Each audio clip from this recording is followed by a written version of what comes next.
Chapter 86। बहुत दूर नहीं, लेकिन बहुत करीब भी नहीं। उसके पैरों से बस थोड़ा सा धक्का लगा और वह तुरंत जमीन से बहुत ऊपर था। जब वह वापस ठोस धरती पर उतरा तो हाई ओक की चौड़ी पीठ जिन वू के दृश्य पर हावी हो गई। वह अपने पैरों पर खड़ा होकर सोचने लगा, इस डर से इन हाई ओक्स को नष्ट करना बहुत आसान होगा। लेकिन अगर उसने ऐसा किया तो खुद को स्टील्थ से छुपाने का कोई मतलब नहीं था। उनके आसपास के शिकारी, जिनमें सोहन की हून भी शामिल था, हंटर्स गिल्ड के कुलीन लोग थे, जिन्हें अक्सर दक्षिण कोरिया में सर्वश्रेष्ठ कहा जाता था। यदि इन हाई ऑक्स को किसी अदृश्य शक्ति द्वारा तोड़ दिया गया तो वे जल्द ही पता लगा लेंगे कि गायब कौशल यहाँ शामिल था, क्योंकि वे बिखरे हुए दिमाग वाली महिला हीले के समान नहीं थे। ठीक है, ऐसा नहीं है कि खोजे जाने से कोई परेशानी होगी, लेकिन वह अपने पुनर्नियुक्ति परीक्षण के परिणाम को सार्वजनिक किए जाने से केवल एक दिन दूर था, इसलिए यदि वह इसमें मदद कर सकता तो वह आज कोई अनावश्यक उपद्रव नहीं करना चाहता था। इसीलिए वह छापेमारी के पूरी तरह विफल होने का इंतजार कर रहा था, लेकिन तब तक शिकारियों का नुकसान बहुत गंभीर हो चुका होगा। उदाहरण के लिए, वह महिला उपचारक अभी अभी लगभग मारी गई। जिन वू की आंखों में एक खास रोशनी चमक उठी। तो केवल वही चुने जिन पर मेरा ध्यान न जाए। उसने इस तरह का तरीका अपनाने का फैसला किया। इस निर्णय पर पहुंचने में उसे पूरा 1, शायद 2 सेकंड का समय लगा। ठीक उसी समय बारूका का डैगर और नाइट किलर दोनों पहले से ही उसके हाथों में थे, जिन्हें उसने सचेत रूप से ऐसा करने का आदेश देने से पहले ही केवल प्रतिक्रिया से बुलाया था। वे कब बाहर आए? उसके होठों पर एक मुस्कुराहट उभर आई। इन 2 परिचित खंजर के हैंडलों को कसकर पकड़ने की अनुभूति के साथ उसके बेतहाशा तेज हो रहे दिल को धीरे धीरे शांति मिली। ये कितनी राहत थी कि अभी कोई उसकी अभिव्यक्ति नहीं देख सका, क्योंकि वह अभी भी गायब अवस्था में था। खैर, वह नहीं चाहता था कि उस हताश युद्ध के मैदान में अकेले मुस्कुराने के लिए उसे पागल करार दिया जाए, जहां इंसान और हाई ऑक्स एक दूसरे के साथ खून से लथपथ नृत्य कर रहे थे। विशेष रूप से तब जब छापा मारने वाली टीम का नेता 3 हाई ऑक्स से घिरे होने के दौरान बाल्टी भर पसीना बहाने में व्यस्त हो। अगर उसने अभी जिन वू को देखा तो वह मानसिक रूप से पागल हो जाएगा। सबसे पहले वह वाला जिन वू चला गया। वह झुक गया और रिवर्स पकड़ वाले खंजर ने एक हाई ऑक की एड़ी पर एक रेखा खींच दी। हाई ऑक योद्धा दर्द से कराह उठा, क्योंकि उसके टखने का पिछला हिस्सा बिना किसी चेतावनी के कट गया था। वह तो केवल एक शुरुआत थी। मानो वह नाच रहा हो। उसकी सहज अखंड हरकतों ने उसे अपने पहले शिकार के पक्ष में बारूका के खंजर से वार करने के लिए प्रेरित किया। फिर उसने खंजर बाहर निकाला और एक अन्य हाई ऑक के घुटने के पिछले हिस्से को काटने के लिए आगे बढ़ा। शायद लड़ाई के रोमांच के साथ दर्द को दबाना असंभव था। जब कम से कम उम्मीद के बावजूद उनके कमजोर बिंदुओं पर हमला किया गया तो हाई ऑक्स स्तब्ध हो गए। इतना ही काफी था। ठीक उसी तरह जैसे कि कैसे स्लुइस गेट के खुलने से बाढ़ आ गई, सोहन की हून ने अपना जवाबी हमला शुरू करने के लिए हाई ऑक्स की हड़बड़ाहट से बनाए गए उद्घाटन को पकड़ लिया। सोहन की हून ने सिर उठाया। उसके हाथों में पकड़ी हुई लंबी तलवार हाई ऑक के हृदय को छेद रही थी। चमकता हुआ हाई ऑक और उसके कांपते होंठ जल्द ही उसकी पीठ पर गिर गए। उसकी आंखों का सफेद भाग दिखाई देने लगा। सोहन की हून ने अपनी मुट्ठी भींच ली। हाँ, मैं ये कर सकता हूँ।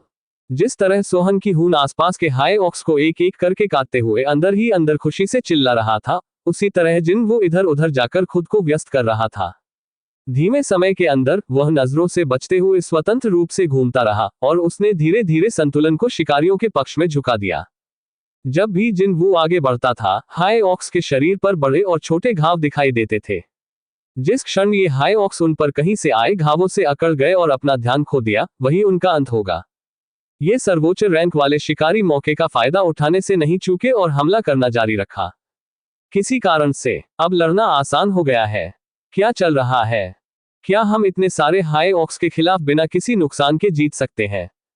भले ही छापा मारने वाली टीम के सदस्यों का संदेह बढ़ रहा था, लेकिन साथ ही आशा और उत्साह भी उनके दिलों में भर रहा था। युद्ध में उतरने से पहले उन्होंने अपने 1 या 2 लोगों को खोने का संकल्प लिया था, लेकिन अपनी उम्मीदों से बढ़कर वे अब तक काफी अच्छी तरह से लड़ रहे थे। शिकारियों में से एक द्वारा घुमाई गई गदा से एक हाई ऑक योद्धा का सिर फट गया। तभी जिन वू को एक स्वागत योग्य संदेश सुनने को मिला। लेवल अप हुआ। सचमुच उसके चारों ओर घूमने और अपनी ऊर्जा खर्च करने का एक इनाम था। उसका स्तर वास्तव में ऊपर चला गया था। ऐसा लग रहा था कि उसने वास्तव में दुश्मन को सीधे तौर पर नहीं मारा या उन्हें गंभीर रूप से घायल नहीं किया, फिर भी उसे कुछ अनुभव अंक मिले। और मैंने उनमें से 2 को अपने हाथों से मार भी डाला। फिर उसने 13 से अधिक लोगों की हत्या में सहायता की। जब तक वह कोई भी अनुभव अर्जित नहीं कर रहा था, उसके स्तर का ऊपर उठना समझ में आता था।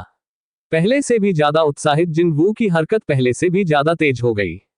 जिन वू के समय पर और गुप्त युद्धाभ्यास के लिए धन्यवाद, ये लड़ाई तेजी से समाप्त हो रही थी। जिन वू ने एक कदम पीछे लिया और अपने चारों ओर एक नजर डालने से पहले अपने 2 खंजर अपनी इन्वेंटरी में जमा कर लिए।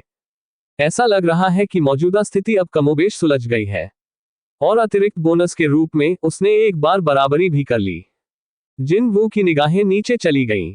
हाई ऑक्स की लगभग 20 या इतनी ही लाशें बेतरतीब ढंग से जमीन पर फेंक दी गईं। ठीक है, अगर मैं अकेले ही इनका शिकार करता तो मैं एक स्तर से भी अधिक ऊपर चला जाता। बहुत बुरा, ये यहाँ एक कालकोठरी थी जिसके शिकार के विशेष अधिकार के लिए हंटर्स गिल्ड ने अच्छी खासी रकम चुकाई थी। यह उतना ही होना होगा जितना वह जा सकता है। अपने चेहरे पर संतुष्ट भाव के साथ जिन वू कालकोठरी के अंधेरे कोने में लौट आया, एक ऐसी जगह जहां उसके जैसे कुली को पहले स्थान पर छिपा होना चाहिए। उनकी स्थिति उलट जाने के बाद और अब शिकारियों द्वारा घिरे होने के कारण अंतिम हाई ऑक योद्धा चिल्लाया। उसकी चीख गुफा के भीतरी भाग में काफी शोर से गूंज उठी। उस हाई ऑक के पतन को देखते हुए जिन वू ने अपना गायब खोल दिया। इस बीच शिकारी जोर जोर से हाँफ रहे थे। उन्होंने जल्दी से आसपास की जांच की, लेकिन चाहे उन्होंने कितनी भी जोर से देखा, वहां कोई और हाई ऑक्स खड़ा नहीं था। क्या हम जीत गए? इससे पहले कि हर कोई जीत की अनुभूति का आनंद ले पाता, उनके नेता सोहन की हून ने सबसे पहले घायलों की स्थिति की पुष्टि की। किसी को चोट लगी? क्या किसी को उपचार की आवश्यकता है? सच तो यह है कि एक उच्च रैंकिंग वाले हीलर के सदस्यों में से एक के साथ छापा मारने वाली टीम में इतने अधिक लोग घायल नहीं होंगे। जब तक वह व्यक्ति सांस ले रहा था, किसी भी बाहरी घाव का तुरंत इलाज किया जा सकता था। इसलिए सोहन की हून संभावित घायलों की स्थिति के बारे में नहीं पूछ रहा था। नहीं, वह वास्तव में पूछ रहा था कि क्या किसी की मौत हुई है। जब उसकी नजर महिला हीलर से मिली तो उसने अपना सिर हिला दिया। कुछ लोग घायल हुए, लेकिन कोई मृत नहीं हुआ। और इससे भी अच्छी बात यह है कि उसने अभी अभी सभी घायलों का उपचार पूरा किया है। उस मामले में इसके साथ ही छापेमारी टीम के सदस्यों के चेहरे पर खुशी छा गई। हम जीत गए। शिकारियों ने एक दूसरे को गले लगाकर जश्न मनाया। जिन वू ने अपनी बाहें ऊपर कर ली और चेहरे पर हल्की मुस्कान के साथ उल्लासित शिकारियों को देखा। क्या इन उच्च ऑक्स को कठिन माना जाता था? हालांकि उनके दृष्टिकोण से ठीक है। चूंकि उसके पास उच्च रैंकिंग कालकोठरियों पर छापा मारने का कोई पूर्व अनुभव नहीं था, इसलिए जिन वू वास्तव में छापा मारने वाली टीम के इस जोरदार जश्न को प्राप्त नहीं कर सका।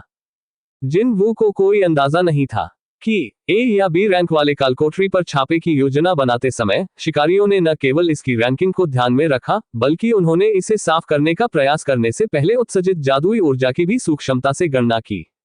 हाई ऑक्स को रैंक के कालकोठरी के भीतर एक उच्च स्तरीय राक्षस माना जाता था।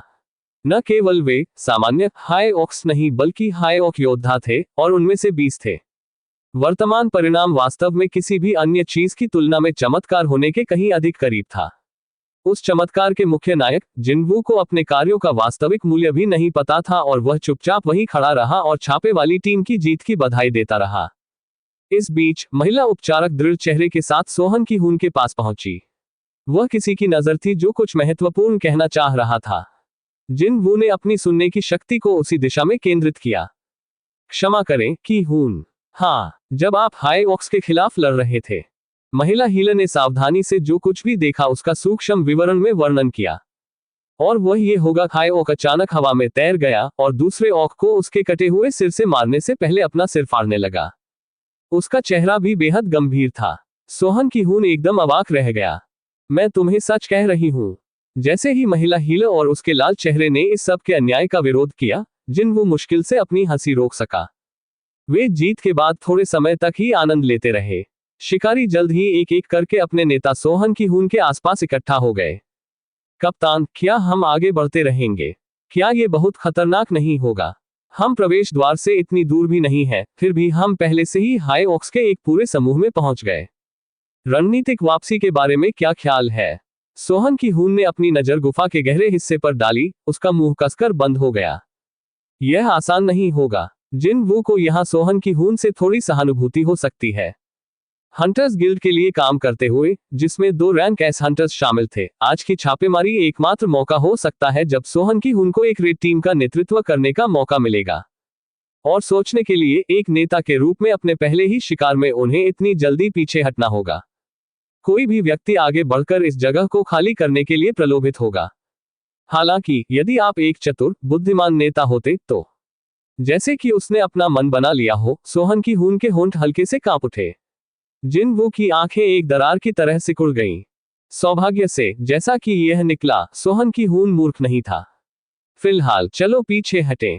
कालकोठरी के अंदर नेता की पसंद पूर्ण थी। अघोषित नियम में कहा गया है कि जब तक कोई छापेमारी टीम का हिस्सा है, उसे नेता के आदेशों का पूरी तरह से पालन करना होगा। एक कहता था कि पहले युद्ध में अवज्ञाकारी सैनिकों को तुरंत मार दिया जाता था, है ना?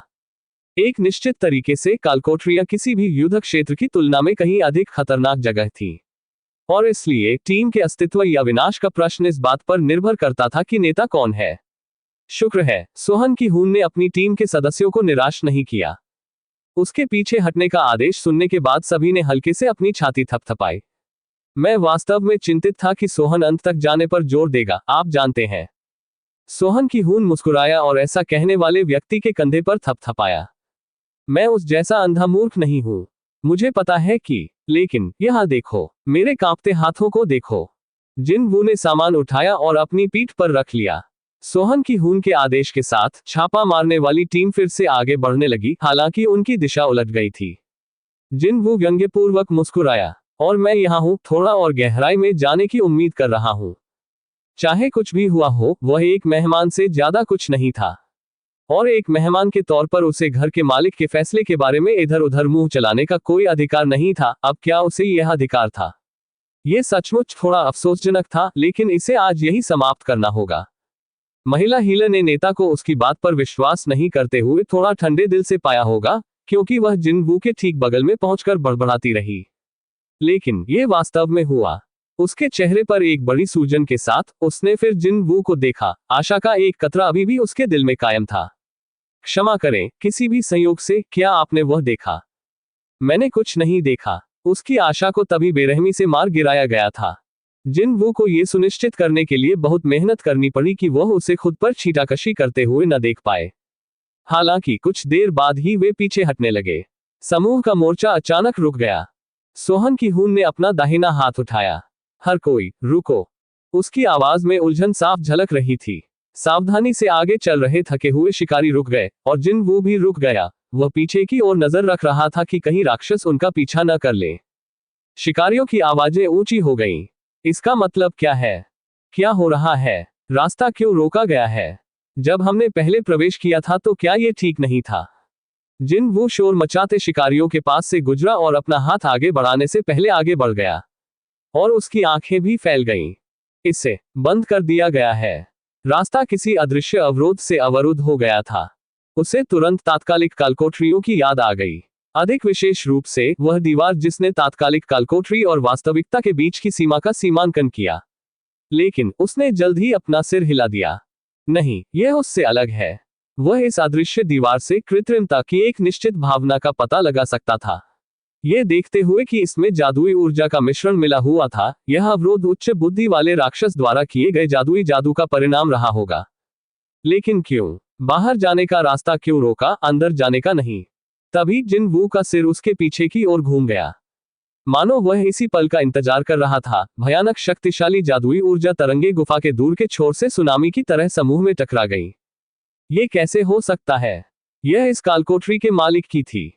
कालकोठरी के अंदर जादुई ऊर्जा उत्सर्जन का पैमाना गेट के बाहर महसूस किए गए स्तर की तुलना में बिल्कुल अलग दायरे में था। अन्य शिकारियों को भी अब तक जादुई ऊर्जा की उस बेतुकी मात्रा का एहसास हो गया होगा, क्योंकि वे भी कांपने लगे थे। क्या बकवास है? अचानक मेरे रोंगटे क्यों खड़े हो रहे हैं? शिकारियों के रंग रूप को पल पल पीला होता देख जिन-वू एक सिद्धांत लेकर आया। अगर मान लीजिए कि कोई बॉस है जो अपनी उपस्थिति छिपा सकता है, तो वह दीवार जो उनके प्रवेश के समय वहां नहीं थी। और बॉस ने बैरियर खड़ा होने के बाद ही अपने नुकीले दांत दिखाए? बिल्कुल नहीं। क्या इसने जाल बिछाया और शिकारियों के कालकोठरी में प्रवेश करने का इंतजार किया? ऐसा सोचते समय जिन-वू की पीठ पर ठंडक दौड़ गई। और निश्चित ही कालकोठरी के अंदरूनी हिस्से के अंधेरे से परे कदमों की अनगिनत आवाजें पहले से कहीं अधिक जोर से गूंज उठी। चैप्टर 87। आगे जो हुआ वह कुछ अजीब घटना थी। जैसे जैसे गुफा के दूसरी ओर से कदमों की आवाज तेज और करीब आती गई, शिकारी कम और कम आवाज कर रहे थे। जल्द ही समूह में घुटन भरी खामोशी छा गई। हालांकि जिनवू के कान खड़े हो गए थे अपने आसपास के शांत होने के कारण बने उद्घाटन को देखते हुए। जिनवू ने उनके कदमों के माध्यम से दुश्मनों की संख्या गिनना शुरू कर दिया। उसकी पहले से बढ़ी हुई सुनने की क्षमता और उच्च धारणा क्षमता के कारण वह प्रत्येक पदचिह्न को उनके मूल स्वामियों तक अलग कर सका। 48 49 50 51 कुल 51 अलग अलग चरण थे। कदम स्वयं हाई ऑक योद्धाओं के समान ही लग रहे थे। जिनवू ने अपने चारों ओर नजर डाली। शिकारियों के चेहरे पर घबराहट का तनाव साफ साफ झलक रहा था। उसे ऐसा लग रहा था कि पदचाप की गूंज से उन्हें भी कमोबेश दुश्मन के आकार का अंदाजा हो गया है। ये रेड टीम 22 हाई ऑक योद्धाओं के खिलाफ जीत हासिल करने में सफल रही, लेकिन अब उनमें से 51 आ रहे थे। वह उससे दोगुने से भी अधिक था। यहां जीत की कोई उम्मीद नहीं है। छापा मारने वाली टीम के सदस्य भी लगभग यही राय सोच रहे थे। जिनवू ने अचानक अपनी नजर नीचे अपनी परछाई पर डाली। उसने क्षण भर के लिए सोचा कि यह तभी थोड़ा थोड़ा डगमगा रहा था। उसने ये भी सोचा कि उसके छाया सैनिक चिल्ला रहे थे। खून देखने की उनकी इच्छा तीव्र हो रही थी। जिनवू ने फिर से अपना सिर ऊपर उठाया। उसका शांत हृदय, जो अब तक शांत था, जोर जोर से धड़कने लगा। इसके लिए प्रतीक्षा कीजिए, अभी सही समय नहीं था। इस प्रकार खुद को सांत्वना देते हुए जिनवू ने चुपचाप सामने का निरीक्षण किया। आखिरकार राक्षसों ने स्वयं को प्रकट कर दिया।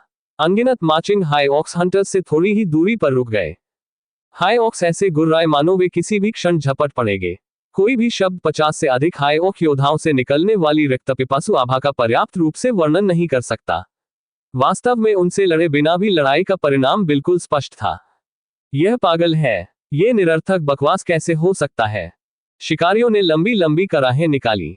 भारी दबाव महसूस करने के बाद भी वे थोड़ा थोड़ा पीछे हटते रहे, लेकिन बहुत बुरी बात यह थी कि उनका रास्ता अभी भी अवरुद्ध था। तो अब वे क्या करेंगे? शिकारी कुछ समय पहले से ही युद्ध के लिए तैयार थे, लेकिन अभी तक कोई भी आगे नहीं बढ़ा और बस सोहन की हून के निर्देशों का इंतजार कर रहे थे। सोहन की हून के होंठ एक सीधी रेखा में कसकर बंद थे। यदि केवल चेयरमैन चोई जोंग इन या हंटर चाहे इन यहां होते। सोहन की हूं की अभिव्यक्ति भद्दी हो गई। रैंक एस हंटर्स के पास अविश्वसनीय शक्तियां थी जो किसी भी प्रतिकूल स्थिति को पलट सकती थी। यदि उन दोनों में से एक भी यहां होता तो ये हाई ऑक्स कुछ भी नहीं होते। बस क्यों? ऐसी स्थिति में वे यहां क्यों नहीं थे? सोहन की हून ने हर समय उनके साथ संघर्ष किया था, इसलिए वह इस समय अपनी शक्तिहीनता को गहराई से महसूस कर सकता था। एक भी रैंक एस की अनुपस्थिति वास्तव में हाड़ कंपा देने वाली दर्दनाक बात थी। दुर्भाग्य से वह अपने दुर्भाग्य पर हमेशा विलाप नहीं कर सका। नहीं, उसे यही निर्णय लेना था। यहां लड़ने से हमारी मृत्यु अवश्य होगी। हालांकि उनके पीछे हटने का रास्ता बंद हो जाने के कारण उनके पास अब इस मामले में कोई विकल्प नहीं था। जिस दिन उसने शिकारी बनने का फैसला किया, जिस दिन उसने पहली बार कालकोठरी के अंदर कदम रखा, और जिस दिन भारी चोट लगने के बाद उसने पहली बार होश खो दिया, क्या उसे पहले से ही अंदाजा नहीं था कि आज जैसा दिन देर सवेर आएगा? सही, ऐसा तो हुआ है ना। अपने निर्माता से मिलने का संकल्प लेने के बाद सोहन की हून ने अपनी लंबी तलवार खोल दी। सोहन की हून ने अपने साथियों की ओर देखा और शिकारियों ने अपना सिर हिलाया जैसे कि वे संकेत की प्रतीक्षा कर रहे थे। सोहन की हून की नजर वापस अपने सामने की ओर चली गई। फिर वह ढाल को अपनी ठुड्डी तक ले आया और हाई ऑक्स की ओर घूर कर देखा, लेकिन अभी तक उसकी हरकत का कोई संकेत नहीं दिख रहा था। तो फिर क्या उसने आखिरकार अपनी पसंद बना ली? जिनवू भी तैयार हो गया।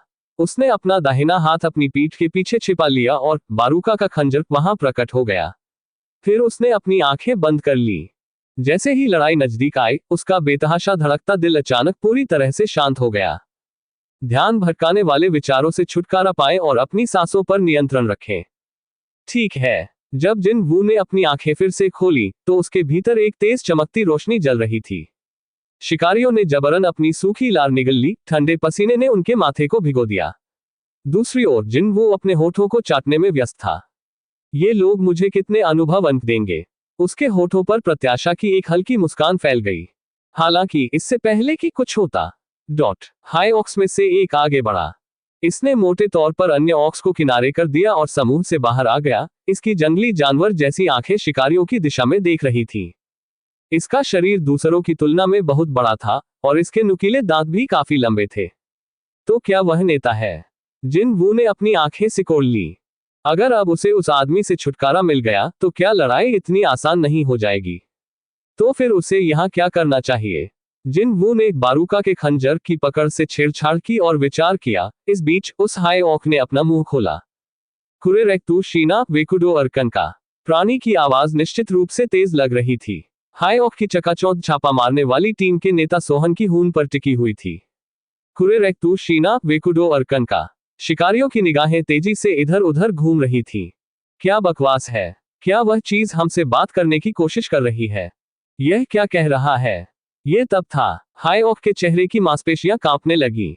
जब वह अजीब सी कपकपी शांत हुई तो राक्षस के मुंह से पहले से बिल्कुल अलग आवाज निकली। मनुष्य, यह ऐसा था जैसे किसी और चीज ने बोलने के लिए राक्षस का मुंह उधार ले लिया हो। ओह इंसानों! करीब से देखने पर सामान्य दिखने वाले ऑक की आंखें अब किसी मरी हुई मछली की तरह फोक्सहीन और धुंधली थी जो बहुत समय पहले मर गई थी। शिकारी ऐसे घबराने लगे मानो उनके सिर के पिछले हिस्से पर कहीं से वार कर दिया गया हो। एक ऑक बिल्कुल इंसानों की भाषा बोलता था। एक ऑक कोरियाई भाषा कैसे बोल सकता है? क्या ये जादू है? ये हो सकता है। इस सर्वथा अप्रत्याशित स्थिति में शिकारी अपना मुंह बंद नहीं रख सके। नेता हाई ऑक ने बोलना जारी रखा। एक राक्षस इंसानों से बात करना चाहता था। इससे पहले कभी भी ऐसे किसी मामले की रिपोर्ट नहीं आई थी। इस अभूतपूर्व घटना का सामना करते हुए न केवल सोहन की हून बल्कि छापेमारी टीम में हर कोई शुद्धभ्रम की स्थिति में पड़ गया। की हून, मुझे आशा है कि तुम किसी राक्षस की बातें नहीं सुन रहे हो। कृपया आपको इसे अनदेखा करना होगा। की हून यह एक जाल है। चाहे कुछ भी हो, हमें इसे यही खत्म करने की कोशिश करनी होगी। लेकिन अभी भी, यदि यह एक ऑक है जिससे हम बात कर सकते हैं, तो शायद हम कर सकते हैं। बेवकूफ मत बनो। आप पहले से ही कई कालकोठरियों के अंदर रह चुके हैं, तो क्या अब तक आप नहीं जानते कि वे कैसे काम करते हैं? एक सेकंड से भी कम समय में उनकी राय अलग हो गई थी। सोहन की हून ने राक्षस की बातों का उत्तर देने से पहले कुछ देर तक चुप्पी साधे रखी। क्या तुमने गुफा को अवरुद्ध कर दिया? ये सही है। मैं हूं घमंडी। क्या इस गुफा के अंदर तुमसे भी ताकतवर कोई है? हाई ऑक से एक अविश्वसनीय रूप से तेज दहाड़ निकली और शिकारियों के कानों में जा लगी। लगभग सभी ने गहरी भौहें चढ़ा ली और अपने कान बंद कर लिए, लेकिन सोहन की हून बस अपना सिर हिला रहा था, फिर भी काफी शांत दिख रहा था। उनकी उम्मीद पैसों पर थी। उस हाई ऑक के मुंह से बोलने वाला अस्तित्व निस्संदेह इस कालकोठरी का मालिक था। चूंकि वह कालकोठरी टूटने के समय तक बॉस के कमरे से बच नहीं सकता था, इसलिए वह शिकारियों को अपनी मांद में प्रवेश करने के लिए बुला रहा था। मुझे नहीं पता कि यह हमें वहां क्यों चाहता है, लेकिन जब सोहन की हून का जवाब तुरंत नहीं आया, तो नेता हाई ऑक ने अपनी बड़ी कुल्हाड़ी अपने सिर के ऊपर उठा ली। अब चुनो, या यहीं मरो। मेरे सैनिकों के साथ मेरा अनुसरण करो। हम अनुसरण करेंगे। सोहन की हून के तत्काल उत्तर ने शिकारियों की आंखें चौड़ी कर दी। मिस्टर की हून। सोहन की हून ने उसे रोकने की कोशिश कर रहे अपने साथियों को रोका और हाई ऑक की प्रतिक्रिया का इंतजार किया। तब आओ इंसान। उन शब्दों के अंत के साथ नेता हाई ऑक की धुंधली आंखों ने अपनी मूल स्पष्टता पुनः प्राप्त कर ली, और वह रक्तपिपासु की जंगली जानवर जैसी चमक होगी। जी फिर बोला। आश्वेतु रेखा। उसे एक वाक्य के साथ भयंकर शत्रुता से जल रहे हाई ऑक योद्धा पीछे हट गए जैसे कि यह सब झूठ था। नेता हाई ऑक बिना पीछे हटे इंतजार करता रहा और सोहन की हून को इशारा किया और उन्हें पीछे चलने के लिए कहा। चलो हम भी चलते हैं। सोहन की हून सबसे पहले चलने लगा और झिझकते शिकारी एक के बाद एक उसके पीछे चलने लगे। वह क्या सोच रहा है? जिन वू ने अपने चेहरे पर हैरानी भरी अभिव्यक्ति के साथ देखा। इसमें कोई संदेह नहीं था कि न केवल बॉस बल्कि अनगिनत हाई ऑक्स बॉस रूम के अंदर उनका इंतजार कर रहे होंगे। मतलब उस तरफ उनकी जीत की संभावना और भी कम होगी। इसलिए यह पता लगाना कठिन था कि सोहन की हून क्या सोच रहा था जब उसने राक्षसों का पीछा करना चुना। क्या वह बॉस से बातचीत करने की कोशिश कर रहा है, यहां से जिंदा निकलने के लिए? हालांकि उसके सफल होने की संभावना बेहद कम थी। नहीं, शायद यह बेहतरी के लिए था। जिन वू का मूल रूप से मानना था कि यह छापा कुछ भीड़ प्राणियों का शिकार करने के साथ समाप्त हो जाएगा, लेकिन अब इसके बजाय उसे खुद को बॉस से मिलने का मौका मिला। उसने खंजर वापस अपनी इन्वेंटरी में लौटा दिया और धीरे धीरे समूह के पीछे चला गया। वे कितनी देर तक चले? सोहन की हून ने धीरे धीरे अपनी चलने की गति धीमी कर दी और जिनवू के पास आ गया था। और फिर उसने धीमी आवाज में पुकारा। जिनवू उसे उत्तर देते हुए सामने की ओर देखता रहा। सोहन की हून भी आगे बढ़ते हुए हाई ऑक्स की पीठ को घूरता रहा। जैसे ही हम बॉस से मिलेंगे हम तुरंत हमला कर देंगे। जब ऐसा होता है, भले ही हमारा हमला सफल रहा हो या नहीं, बदमाश को बाहर निकलने से रोकने वाले जादू को बनाए रखने में सक्षम नहीं होना चाहिए। इससे कुछ हद तक समझ में आया। जब तक ये किसी प्रकार का हैक्स प्रकार का जादू न हो, जादू बनाए रखने के लिए व्यक्ति को अपना ध्यान केंद्रित रखना पड़ता था। विशेष रूप से यदि कोई उच्च श्रेणी का जादू बनाए रखना चाहता है तो अविश्वसनीय मानसिक ध्यान एक आवश्यकता थी। हालांकि इसके बारे में क्या, इससे कोई फर्क नहीं पड़ता कि वे बॉस को मारने में सफल हुए या निकास को रोकने वाले जादू को रद्द करने में कामयाब रहे। वैसे भी अनगिनत हाई ऑक्स से घिरे होने के बाद भी वे तुरंत बॉस रूम के अंदर एक कुत्ते की मौत से मिलेंगे। इस छापा मारने वाली टीम के जीवित लौटने की संभावना अभी भी दयनीय रूप से कम थी। शायद जिन वू की जिज्ञासा का उत्तर देने के लिए सोहन की हून ने अपने चेहरे पर गंभीर अभिव्यक्ति के साथ बात की। जबकि उनका ध्यान हम पर है, कृपया बॉस के कमरे से भाग जाएं। एक बार जब आप कालकोठरी से बाहर निकले तो आपको मुख्य आक्रमण बल को सचेत करना होगा। जब तक रैंक एस हंटर्स की आक्रमण टीम यहां पहुंचेगी, उनके लिए सब कुछ खत्म हो चुका होगा। सोहन की हून मरने के लिए तैयार हो रहा था। क्या आप बॉस के साथ मरने की सोच रहे हैं? जिन वू ने सोहन की हून की अभिव्यक्ति पर एक नजर डाली। उसका चेहरा कठोर बना रहा, लेकिन उसकी आंखों में कोई डगमगाहट नहीं थी। हमारा काम इस कालकोठरी से जीवित बाहर निकलना नहीं है, बल्कि द्वार बंद करना है। बाहर के कई लोग इस उद्देश्य के लिए हमें बहुत सारा पैसा दे रहे हैं। जैसे जैसे सोहन की हून बोलता गया, उसकी आवाज में और अधिक दृढ़ विश्वास आ गया। हम जिस चीज के लिए प्रशिक्षण ले रहे हैं, उसके अनुसार हम अपना काम करेंगे। हालांकि आप अलग हैं। आपके यहां मरने का कोई कारण नहीं है। मुझे आशा है कि आप इस जगह से जीवित निकल सकेंगे। अब उसकी आवाज में अटूट विश्वास सुना जा सकता था। उसके शब्दों में उनका दृढ़ संकल्प था। जिन वू को एहसास हुआ कि अभी वह जो कुछ भी कह सकता है उससे सोहन की हून को कोई मदद नहीं मिलेगी। तो उसने जवाब में बस अपना सिर हिला दिया। चाहे इन अंततः दूसरी रैंक के गेट के स्थान पर पहुंची। उसने अपनी बेसबॉल टोपी नीचे की ओर खिसका दी थी और परिणामस्वरूप केवल कुछ राहगीरों ने ही उसे पहचाना। सबसे पहला काम जो उसने किया वह खनन टीम की तलाश करना था। कुछ शिकारी उसके पास से गुजरे और छुपकर 2-4 नजरें चुराईं, लेकिन वे सभी वैसे भी गिल्ड के लिए काम कर रहे थे और उनमें से किसी ने भी उसके बाद उस पर कोई खास ध्यान नहीं दिया। आखिरकार वह दूर से फोरमैन बे को देख सकी, साथ ही उसके आसपास खनन टीम को भी। उसका दिल तेजी से धड़कने लगा। उनसे थोड़ी दूरी पर खड़े होकर उसने उपस्थित प्रत्येक खनिक के चेहरे को स्कैन किया। कहाँ है वह उनमें जिन वू को नहीं देख सकी। उसे यह कैसे कहना चाहिए? ऐसा महसूस हुआ जैसे उसकी सारी ऊर्जा एक ही बार में उसका साथ छोड़ रही थी। क्या उसने खनिक बनना छोड़ दिया? मैं एक और मिनट तक प्रतीक्षा क्यों नहीं करती? वह केवल एक क्षण के लिए वहां से जा सकता था और जल्द ही वापस आ सकता है। 3 मिनट और नहीं, शायद 5, और इसलिए उसने 15 मिनट तक इंतजार किया, लेकिन अंत में जिन वू नहीं आया। एक लंबी सांस छोड़ने के बाद चाहे इन जाने के लिए मुड़ी, लेकिन 2-4 कदम चलने के बाद ही वह फिर घूमी और अपनी मूल जगह पर लौट आए। फोरमैन बे की ओर चलने से पहले उसने अपनी टोपी उतार दी और कई गहरी सांसें ली। खनन टीम के सदस्यों की निगाहें अब उसकी ओर थीं। शुक्र है, बदबू इतनी बुरी नहीं थी, शायद खनन टीम में शिकारियों की संख्या कम होने के कारण। चाहे इनको पहचानते हुए फोरमैन बे तेजी से उसके पास दौड़ा। चाह हंटर महोदया, मुझे लगा कि आप आज छुट्टी ले रही हैं। चाहे इन ने फोरमैन बे के साथ एक सरल अभिवादन साझा किया और यह सुनिश्चित करने के बाद कि कोई उसकी बात नहीं सुन रहा है, उसने सावधानी से उससे एक प्रश्न पूछा। किसी भी संयोग से, क्या सियोग जिन वू नाम का कोई शिकारी आपके लिए काम कर रहा है? मिस्टर सियोग। अचानक एक अप्रत्याशित नाम का उल्लेख सुनकर फोरमैन बे के चेहरे पर आश्चर्य की अभिव्यक्ति हुई। यदि आप मिस्टर सेओन की तलाश कर रहे हैं, तो उन्होंने कुली की नौकरी के लिए आवेदन किया है। एक कुली? चाहे इन सदमे में हौंफने लगी। क्या आप कह रहे हैं कि वह वास्तव में गेट के अंदर गया? फोरमैन बे ने जोर से अपना सिर हिलाया, मानो ये दिखाना हो कि उसे भी इस पर विश्वास नहीं हो रहा है। हाँ मिस, यह क्या हुआ? एक रैंक की हंटर ने एक कुली के रूप में स्वेच्छा से काम किया और एक रैंक के कालकोठरी में प्रवेश किया, और उसके पास दर्जनों जीवन या कुछ भी नहीं था। वह क्या सोच रहा था? लेकिन जब चाहे ने इसके बारे में सोचा, तो क्या उसने उस आदमी को कल बॉस के कमरे में हाथों में हथियार लेकर घूमते हुए नहीं पाया? सचमुच तब वह गलत नहीं देखती थी। तो फिर एक और बात जिस पर संदेह होना चाहिए। भले ही उसने कल की घटना को एक संयोग के रूप में जाने दिया, लेकिन जब उसने वास्तव में इसके बारे में विस्तार से सोचा, तो 4 साल के अनुभव वाले एक शिकारी के लिए इस तरह कालकोठरी के अंदर खो जाना एक अजीब बात थी। मुझे पता लगाना है। वह सोचने लगी कि उसे बस ये पुष्टि करनी है कि सियोंग जिन वू नाम का ये शिकारी उसके शिकारी गिल्ड से क्या चाहता है, और ऐसा करने के लिए उसे कालकोठरी में प्रवेश करना पड़ा। वह न केवल हंटर्स गिल्ड की उपाध्यक्ष थी, बल्कि वह रैंक एस हंटर भी थी। यदि वह किसी कालकोठरी में प्रवेश करना चाहे जहां हंटर्स गिल्ड छापा मार रहा हो, तो कोई भी उसे रोकने की कोशिश नहीं करेगा। तेजी से निर्णय लेने से पहले अपनी पसंद पर विचार करते समय चाहे इन ने अपने अंगूठे पर हल्के से काटा। मुझे स्वयं गेट में प्रवेश करना होगा। चैप्टर 88। फोरमैन बे की आंखें अतिरिक्त घूम गईं।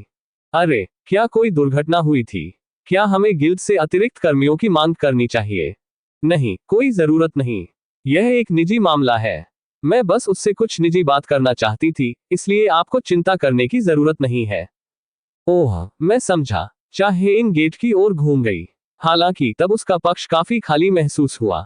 आह, मेरा हथियार। उसने अपनी कमर के चारों ओर महसूस किया, लेकिन उसे देर से याद आया कि वह अपनी तलवार घर वापस छोड़ आई थी। चूंकि उसने कभी सोचा भी नहीं था कि छुट्टी के दिन वह इस तरह कालकोठरी में प्रवेश करेगी। खैर, चाहे इनका माथा खूबसूरती से उभरा हुआ था। एक नेता के रूप में मिस्टर की हून पूरी तरह से भरोसेमंद व्यक्ति है, और टीम के बाकी सदस्य सक्षम हंटर्स से बने हैं। लेकिन हाथ में हथियार के बिना कालकोठरी में प्रवेश करना अभी भी अकल्पनीय था। थोड़े विचार विमर्श के बाद वह एक बार फिर फोरमैन बे का सामना करने के लिए मुड़ी। क्या कुछ और है, मिस? फोरमैन बे ने भ्रमित आंखों से उसकी ओर देखा। मिस्टर फोरमैन, क्या मैं आपसे एक हथियार उधार ले सकती हूँ? मुझे क्षमा करें। पास से गुजर रहे एक हंटर को बुलाने से पहले फोरमैन बे कुछ झिझके। अरे, यहाँ पर मिस्टर सेवैक, कृपया मुझे हमारा एक उपकरण ला कर दें। हाँ बॉस। मिस्टर सेवैक तेजी से जो उपकरण लेकर आए, वह एक कुदाल थी, जिसका उपयोग खनन टीम द्वारा किया जाता था। चाहे इनकी अभिव्यक्ति कठोर हो गई। माफ करें, क्या आपके पास और कुछ नहीं है? ओह, जैसे उदाहरण के लिए तलवारें या भाले। लेकिन अगर आप हमसे ऐसी चीजें मांगती हैं तो ठीक है। चाहे इन ने गहरी सांस लेते हुए आह भरी। मैं समझती हूँ। फिर उसने फोरमैन बे द्वारा सौंपे गए कुदाल को सावधानी पूर्वक अस्वीकार कर दिया और तेजी से गेट की ओर चल दी। जब उसने उसे पीछे हटते हुए देखा तो उसने उत्सुकता से उससे पूछा, चाह हंटर महोदया, क्या आपके लिए वहां खाली हाथ रहना ठीक रहेगा? चाहे इन अचानक रुक गई और एक पल के लिए वहीं खड़ी रही, फिर जल्दी से फोरमैन बे से कुदाल लेने के लिए वापस चली गई। वह मिलनसार ढंग से हंसी। मुझे लगता है कि यह सर्वश्रेष्ठ के लिए है, मिस। मेरा मतलब है, चाहे कुछ भी हो, कालकोठरी के अंदर हथियारहीन रहना खतरनाक होगा। तो ठीक है। जैसे ही वह जल्दी से जाने के लिए मुड़ी, दुर्भाग्य से फोरमैन बे को गहरे लाल रंग में रंगे हुए उसके कान देखने को नहीं मिले। छापेमारी टीम के सदस्यों के चेहरे पर दृढ़ संकल्प की झलक साफ दिख रही थी। उन्होंने दृढ़तापूर्वक अपना मुंह बंद रखा, मानो ये कहना हो कि उन्हें अपना भाग्य पहले से ही पता था। इस बीच महिला हीलर जिन वू के पास पहुंची और सामान को खंगालना शुरू कर दिया। जिन वू ने अपना सिर उसकी ओर घुमाया और पूछा, आप क्या कर रही हो? उसने जो निकाला वह एक छोटा लेडीज हैंडबैग था। अगर मैं अपने बैग से बहुत दूर हूं तो आप थोड़ा असहज महसूस कर रहे हैं। उसने उससे पूछा तक नहीं, फिर भी उसने बहुत दयालुता से उसे स्पष्टीकरण प्रदान किया। उसने बैग से एक मेमो पैड और एक पेन निकाला और फिर उक्त मेमो पैड पर कुछ लिखना शुरू कर दिया। चूंकि वह सामने नहीं देख रही थी, इसलिए उसका सिर बार बार जिनवू के कंधे से टकरा रहा था। अंततः, हालांकि उसने मेमो पैड बंद कर दिया। उसका बैग, जिसे उसने मेमो पर लिखते समय अपने कंधे पर लटका लिया था, फिर से सामान के अंदर धकेल दिया गया, लेकिन वह मेमो उसके हाथ में ही रह गया। जिन वू ने उसे थोड़ी दिलचस्पी से देखा, सोचा कि वह इसके साथ क्या करेगी, लेकिन उसने इसके बजाय मेमो को उसकी ओर बढ़ा दिया। इसे लेने के बाद जिन वू ने अपना सिर झुकाया, जिससे महिला हीलर रोते हुए बोली, मैं अपने परिवार से जो कहना चाहती थी वह मैंने लिख लिया। जब आप बाहर जाएं, तो कृपया सुनिश्चित करें कि उन्हें यह मिल जाए। कृपया। अगर वह जोर से हंसा तो शायद उसे चोट लग जाएगी। नहीं। जिन वू ने अपनी बढ़ती हंसी को दबाया और मेमो जेब में रख लिया। मैं कुछ समय के लिए इसे अपने पास रखूंगा, लेकिन मुझे पूरा यकीन है कि मैं इसे वितरित नहीं कर पाऊंगा। ये ठीक हो जाएगा। महिला उपचारकर्ता ने सिर हिलाया। हाईवॉक योद्धाओं द्वारा इस तरह उत्साहपूर्वक हम पर नजर रखने के कारण उसके लिए यहां से बेदाग निकलना आसान नहीं होगा। आखिरकार मिस्टर पोटर केवल एक रैंकी थे। हालांकि उसे अभी तक ये पता नहीं चला था कि जिनवू का क्या मतलब है। जल्द ही उनकी नजर बॉस के कमरे पर पड़ी। शिकारियों द्वारा महसूस की गई चिंता हवा में फैल गई और उसकी त्वचा पर महसूस की जा सकती थी। उनका स्वागत एक विशाल खुले स्थान द्वारा किया गया। जिनवू ने बॉस के कमरे की जांच की। ये कल के विशाल बॉस के कमरे से छोटा था। हालांकि कल के विपरीत उसे बिल्कुल भी यह आभास नहीं हुआ कि बॉस का कमरा बहुत बड़ा था। और यह सब चेंबर को पूरी तरह से भरने वाले अनगिनत हाई ऑक्स के लिए धन्यवाद होगा। सच तो यह है कि यहाँ छापा मारने वाली टीम की एस्कॉर्ट करने वालों की तुलना में यहाँ दोगुने से अधिक ऑक्स थे। कम से कम 100 नहीं, शायद उससे कुछ ज्यादा हो सकते। जबकि बाकी कालकोठरी के अंदर कोई राक्षस नहीं थे, इसके बजाय उन्हें बॉस के कमरे के अंदर इकट्ठा किया गया था। अंदर इंतजार कर रहे हाई ऑक्स की भीड़ को देखकर सोहन की खून का रंग एक पल में फीका पड़ गया। यदि इतने सारे हाई ऑक्स गेट से भागने में सफल हो जाते हैं तो यह इतनी बड़ी भीड़ थी कि एक छोटे शहर को पूरी तरह से नष्ट कर सकती थी, इससे पहले कि शीर्ष शिकारियों को उनके बारे में कुछ करने का मौका मिलता। उसकी पीठ पर ठंडा पसीना बह रहा था। कम से कम हमें बॉस को खत्म करना होगा। ठीक उसी तरह जैसे उसने सूखी लार को दृढ़तापूर्वक निगल लिया, उसने अपने दृढ़ संकल्प को अपने दिल में जलाए रखने की पूरी कोशिश की। बॉस रूम के हाई ऑक्स रास्ता बनाने के लिए अलग हो गए। नेता हाई ऑक ने फिर इशारा किया। छापेमारी टीम और escorting high aux boss room के कोने में स्थित एक वेदी पर चले गए। वहां पर शिकारियों में से एक ने वेदी के शीर्ष की ओर इशारा किया और यहीं पर हाई ऑक शमन खड़ा था, जिसने अपने पूरे शरीर को सजाने वाले सभी प्रकार के सामान पहने हुए था, जिसमें एक मुखौटा, हड्डी का हार और झुमके शामिल थे। तो वह बॉस है। सोहन की खून की अभिव्यक्ति कठोर हो गई। उसे तुरंत एहसास हुआ कि इस कालकोठरी के अंदरूनी हिस्से में भरने वाली भयानक जादुई ऊर्जा उस प्राणी से उत्सर्जित हो रही थी। और फिर उस कमीने को घेर लिया गया। बॉस के चारों ओर खड़े सतर्कता की भावना रखने वाले 4 गार्डों से उसे एक अशुभ आभा का भी एहसास हुआ। यह अच्छा नहीं है। क्या छापा मारने वाली टीम उन गार्डों को पार कर सकती थी और जादूगर को एक झटके में मार सकती थी? सभी शिकारी लगभग एक ही बात सोच रहे थे। शिकारी जादूगर के सामने रुक गए। मानव शिकारियों को घेरने वाले उच्च ऑक्स के बीच एक निश्चित अमूर्त तनाव बह रहा था, क्योंकि वे एक निश्चित दूरी बनाए हुए थे। हालांकि जादूगर को उस जगह के मिजाज की कोई परवाह नहीं थी। इसने बस अपना विकृत जबड़ा खोला, जो नकाब के नीचे दिखाई दे रहा था, और चिल्लाकर बाहर निकल गया। हे मनुष्यों, स्वागत है। छापा मारने वाली टीम के शिकारियों ने एक दूसरे से नजरें मिलाईं। जैसे ही सोहन हमें संकेत देगा, हम एक साथ हमला करेंगे। रोशनी को निशाना बनाओ, चाहे कुछ भी हो। यह उनके हमलों के समन्वय के उद्देश्य से था। तथापि अचानक उनके चारों ओर की हवा ठंडी होने लगी।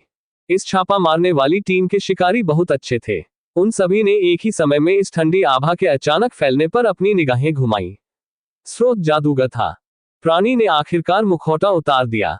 जब ऐसा हुआ तो वह जादुई ऊर्जा जो वह तब तक छिप रही थी, अनियंत्रित और निर्बाध रूप से विस्फोटित हो गई। अजीब जादुई शक्ति बॉस को केंद्र में रखकर गोलाकार तरंगों में फैल गई। मानो वे सामान्य शक्तिहीन नागरिक हो जो किसी शेर या बाघ से टकरा गए हो, शिकारी मूर्तियों के झुंड की तरह वहीं जम गए। हे भगवान, इतने परिमाण की जादुई शक्ति कैसे हो सकती है? हमें ऐसी किसी चीज के खिलाफ लड़ना होगा। निराशा, शोक, आक्रोश, यहाँ तक कि पछतावा भी। निराशा के इन विभिन्न रूपों का सामना करते समय जादूगर ने एक अशुभ मुस्कुराहट बनाई। क्या तुम मुझसे डरते हो, इंसानों? सोहन की खून ने अपने निचले होंठ को जोर से काटा और प्रश्न पूछने से पहले एक कठिन कदम आगे बढ़ाया। आपने हमें यहाँ क्यों बुलाया? आपके योद्धा हमें वहां मारने के लिए काफी थे। जादूगर फिर मुस्कुराया। केवल मुस्कुराहट देखकर ही शिकारियों की कमर ठंडी हो गई। यह मनोरंजन के लिए है क्या? सोहन की खून एकदम अवाक रह गया। क्या उन्हें सिर्फ इसी उद्देश्य से यहाँ लाया गया था?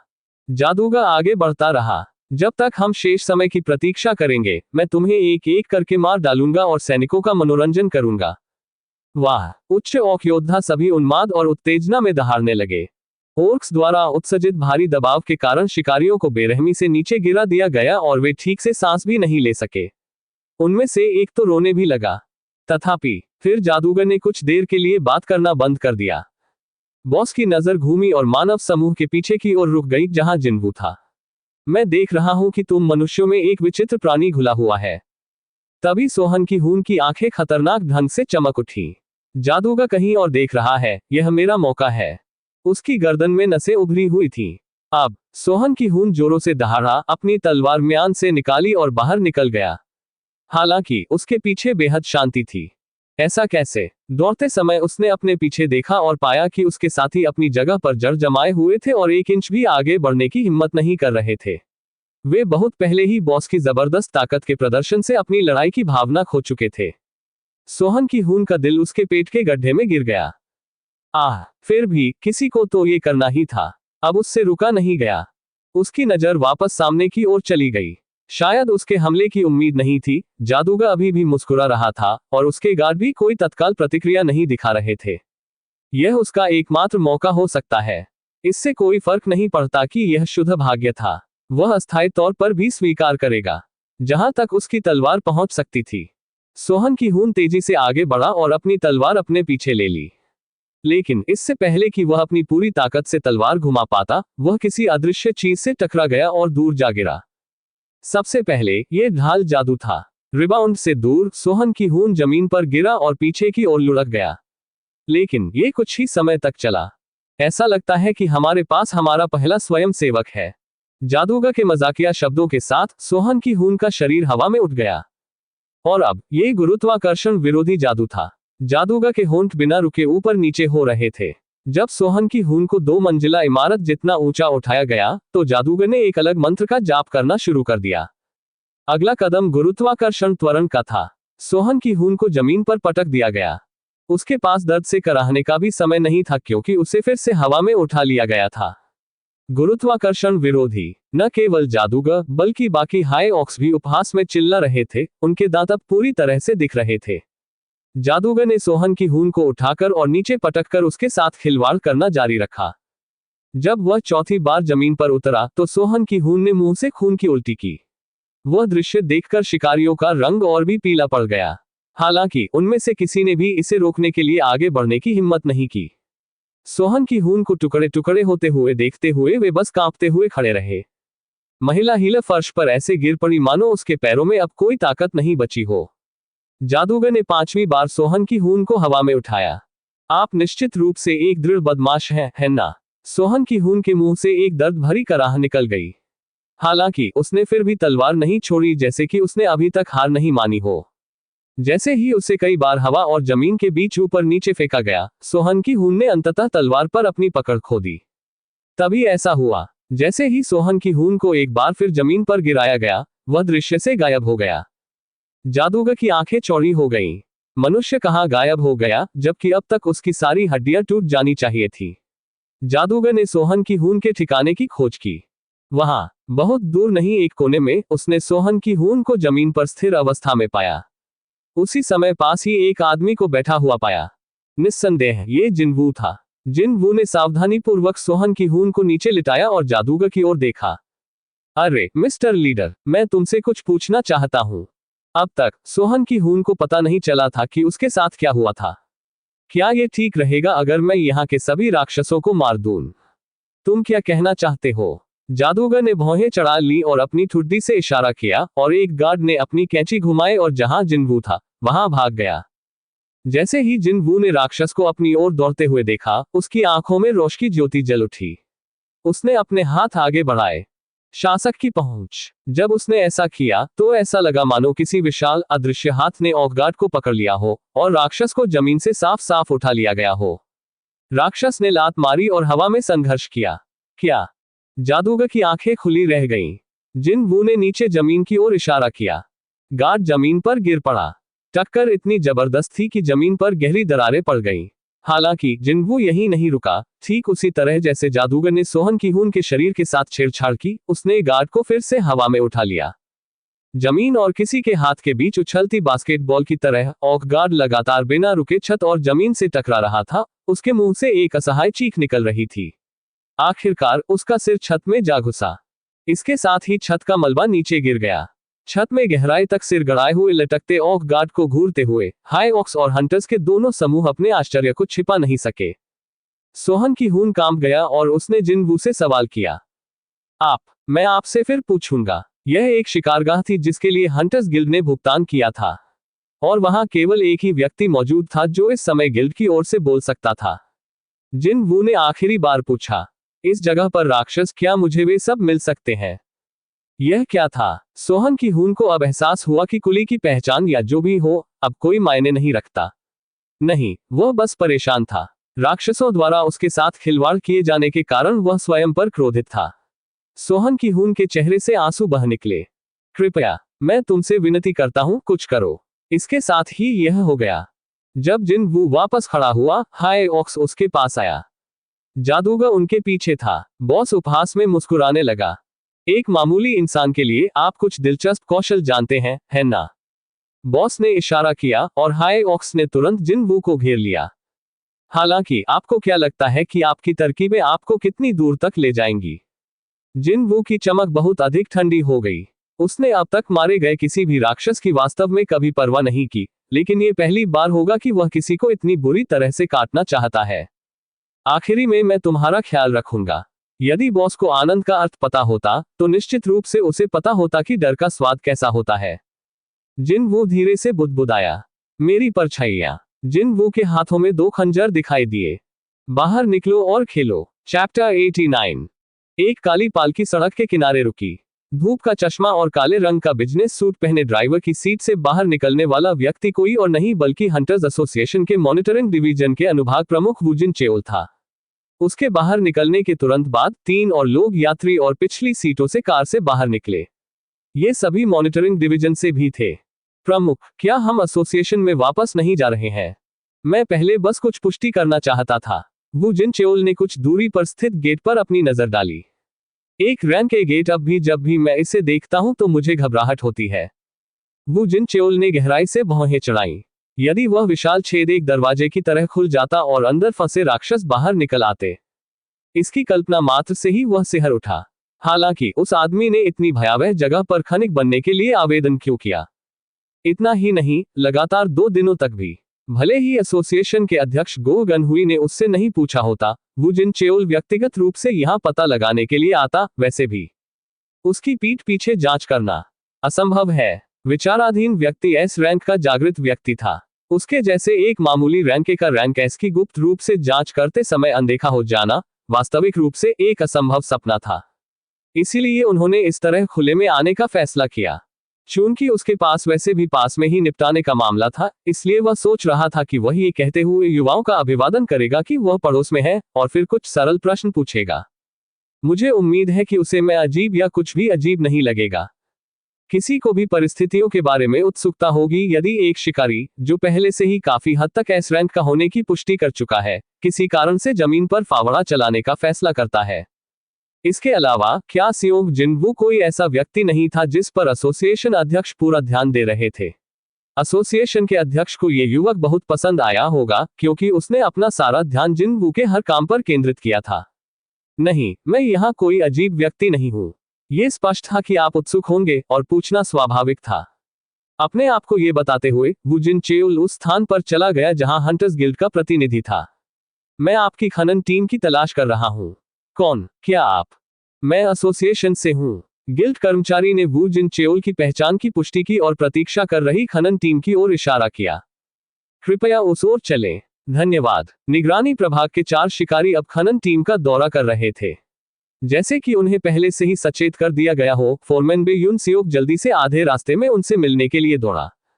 निगरानी प्रभाग से शिकारियों को इस स्थान पर क्या लाता है? खनन टीम के सदस्य तब तक आराम कर रहे थे जब उन्होंने उन शब्दों को सुना, और उनकी आंखों में थोड़ी देर के लिए तनाव झलक गया। निगरानी प्रभाग शब्द से शिकारियों को जो दमनकारी दबाव महसूस हुआ वह बहुत बड़ा था। जिन लोगों का काम जागृत लोगों को गिरफ्तार करना था, जिनके बारे में सामान्य कानून कुछ नहीं कर सकते थे, उन्होंने या तो उपद्रवियों को सुधार दिया या उन्हें खत्म कर दिया। निगरानी प्रभाग वह जगह थी जहां इस प्रकार के लोग काम करते थे। क्या चल रहा है? निगरानी प्रभाग के शिकारी यहाँ हैं। निगरानी प्रभाग, कुछ तो हुआ होगा। अब उत्सुकता महसूस करते हुए खनन टीम के सदस्यों ने फोरमैन बे के चारों ओर घूमना शुरू कर दिया। वू जिन चेओल ने अपना धूप का चश्मा उतार दिया। उसने सियोंग जिन वू का पता लगाने के लिए खनिकों के चारों ओर अपनी नजरें घुमाई, लेकिन अंत में उसे फोरमैन बे से उस आदमी का पता पूछना पड़ा। क्या आप किसी संयोग से जानते हैं कि सियोंग जिन वू कहाँ है? मैं ये बहुत अच्छी तरह से जानता हूँ। अचानक एक आदमी खनिकों के बीच से कूदकर बाहर आया।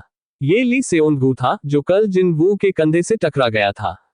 ली सेओनगू ने जोश के साथ अपनी शिकायतें बयान की, उनके तेजी से बढ़ते शब्दों के साथ साथ थूक भी उड़ रहा था। जब उस बदमाश ने मेरी ओर देखा और मुस्कुराने लगा, तो मैं डर गया कि कहीं वह मुझे जिंदा या कुछ और न खा जाए, आप जानते हैं। वाह, जब मैं इसके बारे में अब भी सोचता हूं तो यह अभी भी बहुत डरावना है। वू जिन चियोल की भौहें थोड़ी सिकुड़ गईं। इतना डरावना कि एक इंसान को खा जाए।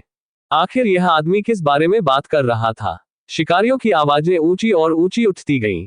वू जिन चियोल ने पृष्ठभूमि के शोर को नजरअंदाज कर दिया और ली सेओनगू से पूछा, कुछ हुआ क्या? आह, ठीक है, वह तो। ली सेओनगू उसे जवाब देने ही वाला था, लेकिन फिर उसे तेजी से एहसास हुआ कि वह भी गलती पर था और उसने तुरंत अपने हाथ इधर उधर कर दिए।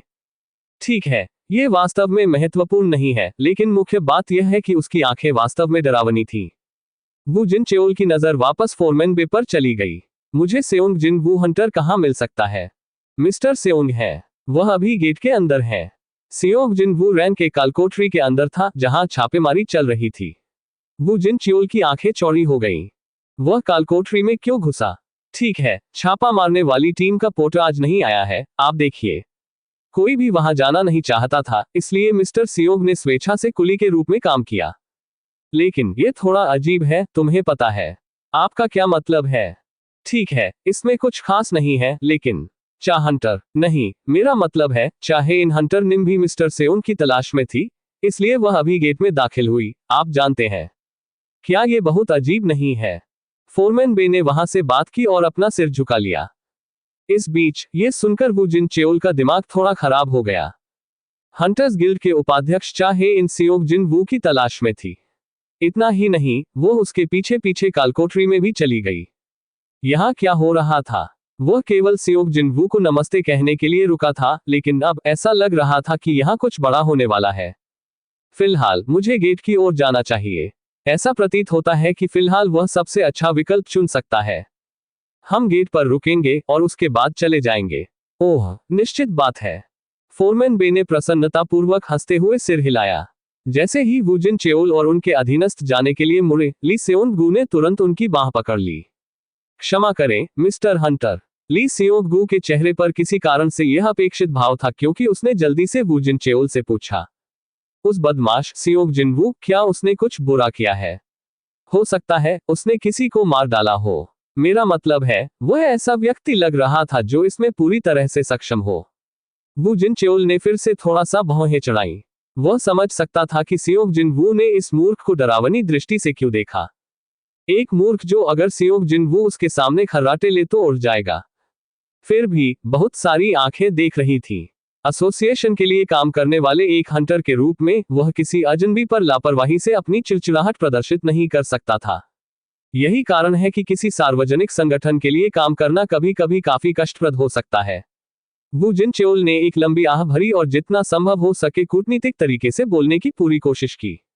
जब आप कल शाम के समाचार प्रसारण पर नजर डालेंगे तो आपको पता चल जाएगा। शायद इससे उनके अधिकांश संदेहों का उत्तर मिल गया। ली सेओनगू ने अपनी आवाज ऊंची उठाई जैसे कि उसने इसकी सही भविष्यवाणी की हो। मैंने तुमसे कहा था, है ना? मैंने तुमसे कहा था कि वह आदमी बहुत शक्की है। लेकिन वह उस तरह नहीं दिखता था।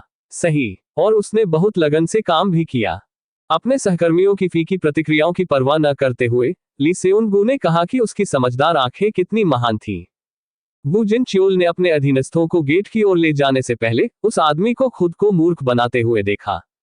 वू जिन चियोल सहज रूप से गेट से कुछ कदम की दूरी पर रुक गया। अध्यक्ष, अधीनस्थ वू जिन चियोल के कठोर चेहरे को असमंजस में घूरने लगे। यह नहीं हो सकता, इसका कुछ मतलब नहीं बनता। वू जिन चियोल ने तुरंत अपना फोन बाहर निकाला। फिर उसने एसोसिएशन के सूचना केंद्र तक पहुंच बनाई और रैन के गेट पर उपलब्ध जानकारी की जांच की, जिसे हंटर्स गिल्ड को आज जीतना था। वू जिन चियोल की आंखें सदमे से चौड़ी हो गईं। जादुई ऊर्जा का मापा मूल्य इतना कम क्यों है? उसका सिर अपने आप इधर उधर हिलने लगा। माप के नतीजे गलत हैं। सभी रैंक के शिकारी समान नहीं थे। उदाहरण के लिए हंटर वू जिन चियोल रैंक के भीतर शीर्ष पर था, और उसकी प्रवृत्ति उसे यह बता रही थी, माप मूल्य बिल्कुल गलत था। वू जिन चियोल ने तुरंत अपने बगल वाले अधीनस्थ को एक आदेश जारी किया, जाओ जादुई ऊर्जा मापने वाला उपकरण ले आओ। अधीनस्थ को तुरंत एहसास हुआ कि वू जिन चेओल की अभिव्यक्ति गंभीर थी और वह जल्दी से वहां भागा जहां उनकी कार खड़ी थी। मॉनिटरिंग डिवीजन द्वारा उपयोग किया जाने वाला लघुमाप उपकरण नियमित एसोसिएशन के कर्मचारियों द्वारा उपयोग किए जाने वाले उपकरणों से गुणवत्ता में अलग था। 1 अरब वॉन से अधिक की लागत वाले शीर्ष श्रेणी के जादुई क्रिस्टल से बने उपकरण के अनुरूप उपकरण का ये टुकड़ा बहुत कम ही इसके परिणामों में त्रुटियों या गलतियों को जन्म देता है। माप परिणाम शीघ्र ही सामने आ गया। मैं जानता था। प्रदर्शित परिणाम में पहले मापे गए मान से स्पष्ट विसंगति दिखाई दी। यदि गिल्ड ने एसोसिएशन द्वारा प्रस्तुत मापित मूल्य के अनुसार अपनी छापेमारी टीम का गठन किया तो यह निश्चित रूप से एक गंभीर स्थिति बन जाएगी। ठीक है, अंदर 2 रैंक एस हंटर्स के साथ मुझे यकीन है कि कुछ भी अप्रिय नहीं होगा, लेकिन जब वू जिन चियोल ने मापने का उपकरण जमीन पर रखा और वापस खड़े होने की कोशिश की, गेट अचानक हिलने लगा। शक्तिशाली प्रचंड जादुई ऊर्जा लहर ने वू जिन चियोल और उनके 3 अधीनस्थों को, जिनकी धारणा उनसे कहीं अधिक खराब थी, मौके पर ही बुरी तरह से लड़खड़ाने का कारण बना दिया। वे तुरंत पत्तों की तरह कांपने लगे। सेक्शन चीफ, वह क्या था सर? वू जिन चियोल ने अपनी नजर उपस्थित एजेंटों में से सबसे छोटे पर डाली। बच्चे का रंग अब बहुत पीला दिख रहा था।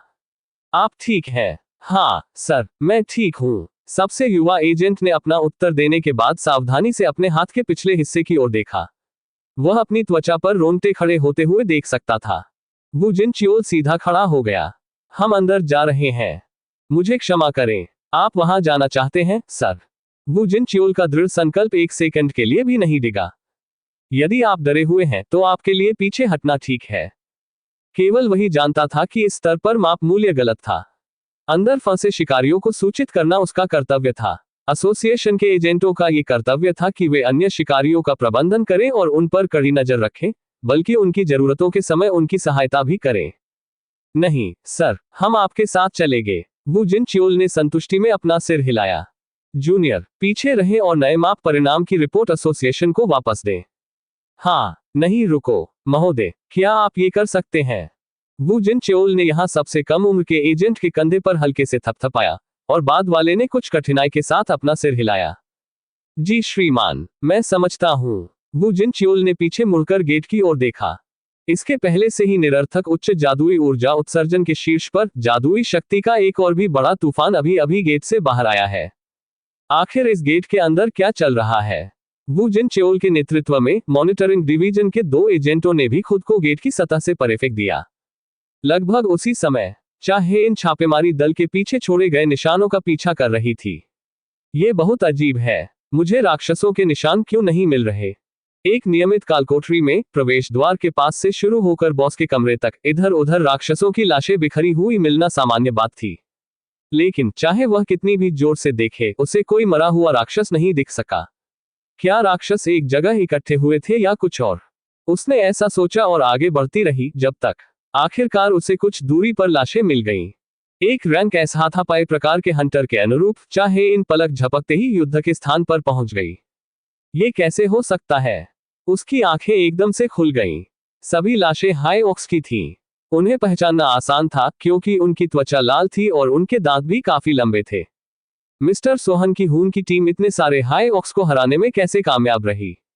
और क्या यही सब था? ऐसा प्रतीत होता है कि एक भी हताहत नहीं हुआ।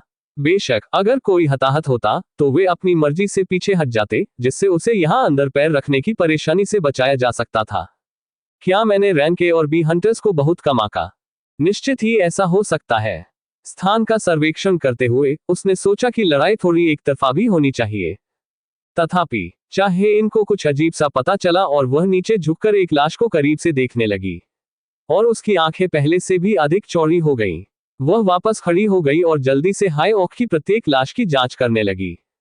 ये वाला भी और यह वाला भी। उसका संदेह धीरे धीरे निश्चितता में बदल गया। आखिर कैसे? ऐसा कुछ कैसे हो सकता है? लगभग सभी हाई ऑक्स को छोटे लेकिन अविश्वसनीय रूप से तेज हथियारों से चोट लगी थी। वे इतने घातक वार नहीं थे कि जान ले सके, लेकिन उसने सोचा कि ये निश्चित रूप से हाई ऑक्स की गतिविधियों में बाधा डालने के लिए पर्याप्त थे, जिसका मतलब था कि अन्य शिकारी बस किसी और द्वारा तैयार किए गए स्वादिष्ट व्यंजनों से भरी मेज पर भोजन कर रहे थे। इसका मतलब ये भी था कि एक शिकारी लगभग अकेले ही सभी 20 हाई ऑक्स का नरसंहार करने में कामयाब रहा। केवल 2 हाई ऑक्स को बाकी सभी से अलग तरीके से मार दिया गया। एक का सिर अविश्वसनीय बल से फट गया था, जबकि दूसरे के सिर में किसी कुंद चीज से प्रहार के कारण उसकी मृत्यु हो गई थी। उन दोनों को छोड़कर एक व्यक्ति अन्य सभी ऑक्स को मौत के कगार पर पहुंचाने में कामयाब रहा। क्या ऐसा भी संभव हो सकता है? उसे अपनी गति पर पूरा भरोसा था, लेकिन फिर भी वह उस स्थिति में समान उपलब्धि हासिल करने के बारे में आश्वस्त नहीं हो सकी। और साथ ही वह जो जानती थी, सोहन की हून की टीम में खंजर या तलवार चलाने वाला कोई हत्यारा प्रकार का शिकारी नहीं था। तभी उसके मस्तिष्क में एक दृश्य कौंध गया। वह आदमी जो कल बॉस रूम के पास खड़ा था। सियोंग जिन वू ने निश्चित रूप से अपने दोनों हाथों में छोटे हथियार पकड़ रखे थे। क्या ये वही आदमी हो सकता है? जब उसके विचार इस बिंदु पर पहुंचे तो चाहे इनका सिर कालकोठरी के गहरे हिस्सों की ओर घूम गया और उसकी अभिव्यक्ति तेजी से कठोर हो गई। वह वहां से आ रही इस अविश्वसनीय रूप से शक्तिशाली जादुई ऊर्जा तरंग नहीं, जादुई ऊर्जा के झटकों को महसूस कर सकती थी, जिस तरह का उसने पहले कभी अनुभव नहीं किया था। हवा स्वयं कांप रही थी। नहीं, चाहे इनने अपने निचले होंठ को काटा। यदि वह जादुई ऊर्जा बॉस राक्षस की होती तो सोहन की हून की टीम में से कोई भी जीवित नहीं बच पाता। वह पूरी ताकत से बॉस के कमरे की ओर भागने लगी। चैप्टर 90 बाहर निकलो और खेलो। सब कुछ उन्हीं शब्दों से शुरू हुआ। हाईऑक जादूगर की जादुई ऊर्जा तरंग की तुलना में अतुलनीय रूप से अधिक बड़ी लहर हर जगह फैल गई। हालांकि ये होने वाला एकमात्र परिवर्तन नहीं था। अपनी जादुई शक्ति को खोलने के साथ साथ जिन वू के पैरों के नीचे की छाया भी फैल गई और इसने भयावह गति से कक्ष की पूरी सतह को ढक दिया, मानो किसी ने फर्श पर पिचकाली स्याही की एक बाल्टी डाल दी हो। यह क्या है? सोहन की हून की छापेमारी टीम के शिकारियों ने उसके पैरों के नीचे फैली छाया को देखा और घबरा गए। उन्हें इस स्थिति का वर्णन कैसे करना चाहिए? यहां तक कि समूह के सबसे अनुभवी घमंडी शिकारियों ने भी ऐसी किसी चीज के बारे में नहीं सुना था, देखना तो दूर की बात है। एक अज्ञात भय उन पर हावी हो गया। सोहन की हून जमीन पर लेटा हुआ जिन्वू को घूरते हुए शक्तिहीन होकर हिंसक रूप से कांपने लगा। क्या आप क्या करने की योजना बना रहे हैं? मानो उसके मुंह प्रश्न का उत्तर दे रहा हो जब फैलती हुई छाया ने बॉस के कमरे के फर्श को पूरी तरह से ढक दिया हो। छाया की सतह डगमगा गई और जेट काला कवच पहने सैनिक एक एक करके ऊपर उठे। आपने कौशल संप्रभु क्षेत्र सक्रिय कर दिया है। समोना की छाया पर लड़ने वाले छाया सैनिकों के सभी आंकड़े 50% बढ़ जाएंगे। जिन वू के होठों पर एक हल्की मुस्कान फैल गई। अच्छा, यह नया वर्ग विशिष्ट कौशल था जो उसने तब सीखा जब उसने दानव के महल में 70 का स्तर पार किया। उसने महसूस किया कि उसके उन्नत सैनिकों की लड़ाई की भावना और अधिक बढ़ रही है। जाहिर है, उसके चेहरे पर एक संतुष्ट मुस्कान उभर आई। बुलाए गए 50 छाया सैनिक जिन वू के चारों ओर एक घेरे में खड़े थे, मानो उसकी रक्षा कर रहे हो। अपनी बहादुरी के लिए मशहूर हाई ऑक वॉरियर्स ने जिन वू और उसके सैनिकों द्वारा छोड़े गए खतरनाक दबाव से घबराकर एक एक कदम पीछे हटना शुरू कर दिया। ऑक्स पीछे हट रहे हैं। बस इसका मतलब क्या है? भले ही वे इस अविश्वसनीय स्थिति से पत्ते की तरह कांप रहे थे, शिकारी भी अब नई आशा के एक पतले धागे को पकड़ने लगे थे। क्या तुम्हें ऐसा महसूस हुआ? हाँ, क्या इसका भी कोई मतलब हो सकता है? शुरुआत में जादूगर प्रकार के शिकारी जादुई ऊर्जा के प्रति संवेदनशील थे और चाहे कुछ भी हो, वे अपनी तेजी से बढ़ती दिल की धड़कन को नियंत्रित नहीं कर सके, क्योंकि उस आदमी से जादुई ऊर्जा की एक अथाह मात्रा बाहर निकल रही थी जो उनके सामान वाहक के लिए अंदर आया था। कोई जिसे वे साधारण रैंक की समझते थे, उससे कम नहीं। कोई इंतजार नहीं। क्या ये भी जादुई ऊर्जा है? सोचने के लिए, ये जादुई ऊर्जा हाई ऑक शमन द्वारा उत्सर्जित ऊर्जा से भी अधिक अशुभ है। बॉस के कमरे में भरी जादुई ऊर्जा के भारी दबाव के कारण ठीक से सांस लेना भी मुश्किल हो गया था। तथ्य यह है कि यह विश्वसनीय शक्ति किसी दुश्मन की नहीं थी, इससे उन्हें बहुत राहत मिली। दूसरी ओर हाई ऑक्स के रैंकों के बीच अवर्णनीय रूप से भारी और तनावपूर्ण तनाव बह रहा था। शैडो सोल्जर्स के आने से 1 से 150 का अंतर अचानक 50 से 150 तक कम हो गया। हालांकि अधिक महत्वपूर्ण बात यह है कि वे 50 कोई सामान्य 50 नहीं थे। नहीं, वह शक्ति थी जो पहले से ही सामान्य ज्ञान से परे थी, जिसे केवल संख्याओं के साथ परिमाणित नहीं किया जा सकता था। मानो उस वास्तविकता को साबित करने के लिए जिन्वू आगे बढ़ने वाला पहला व्यक्ति था। तभी जादूगर ने जल्दी से चिल्लाकर कहा, आप क्या कर रहे हो? उस इंसान को अभी मार डालो। जादूगर की जादुई ऊर्जा की एक मोटी मात्रा ले जाने वाली आवाज से अपनी पीठ को आगे की ओर धकेलते हुए हाई ऑक योद्धाओं ने दहाड़ लगाए और अपने हथियार उठा लिए। कौशल संप्रभु क्षेत्र पूरी तरह से उनके छाया सैनिकों के लिए डिजाइन किया गया था। हालांकि स्टेटस बूस्टिंग बफ के बिना भी जिनवू की प्रदर्शित ताकत पहले ही इस दुनिया से बाहर हो चुकी थी। हाई ऑक्स चिल्लाया। जिनवू के 2 खंजरों से कटे हुए हाथ पैर, शरीर के हिस्सों के टुकड़े और उसके बाद सभी दिशाओं में बिखरे खून के निशान। वह इतना तेज था कि विशिष्ट शिकारी भी उसकी बाद की छवि की केवल झलक ही देख पाते थे। वह सही, ये हमारे वाइस चेयरमैन को देखने जैसा है। चाहे इनका उपनाम डांसर था।